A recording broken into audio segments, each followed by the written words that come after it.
আরজি করে তরুণী চিকিৎসকের নৃশংস মৃত্যু, তারপর রাত দখলে রাতে আরজি করে দুষ্কৃতী তাণ্ডব। সব মিলিয়ে যে বেশ বেকায়দায় মমতা বন্দ্যোপাধ্যায়ের সরকার, তা নতুন করে বলে দিতে হবে না। শুরুতে নমনীয় ভাব দেখিয়ে পরিস্থিতি ঠিক করার চেষ্টা করেছিলেন, অনেকটা সফলও হয়েছিলেন। সিবিআই তদন্তের জন্য রাজি হওয়া থেকে 24 ঘন্টার মধ্যে গ্রেপ্তারি, সব মিলিয়ে শুরুটা মন্দ হয়নি। কিন্তু গোল বাঁধল রাত দখলে রাতে।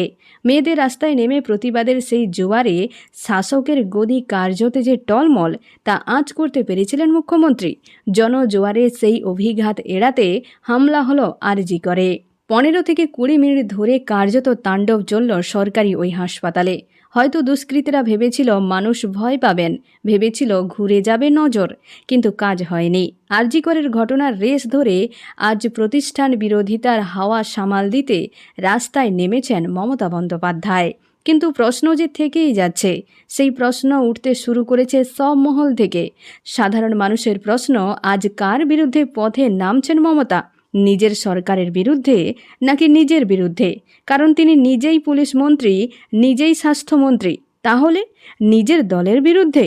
হিসেব মিলছে না, কারণ সদুত্তর দিতে পারছেন না তৃণমূলের কোনো স্তরের নেতাই। তাই আজকের তৃণমূলের পথে নামা মিছিল নিয়ে সন্দেহ থাকছে হাজারো প্রশ্ন। সে প্রশ্ন করেছেন খোদ সাধারণ মানুষ। গদি বাঁচানোর লড়াইয়ে যে মমতা নেমেছেন, সেটা স্পষ্ট প্রত্যেকের কাছে। শুধু দেখার এই নাটকের ক্লাইম্যাক্সে কতটা খেলা নিজের দিকে ঘোরাতে পারেন দাপুটে এই জননেত্রী। এখনই পর্যন্ত, আবারও দেখা হচ্ছে পরবর্তী আপডেট নিয়ে। ধন্যবাদ।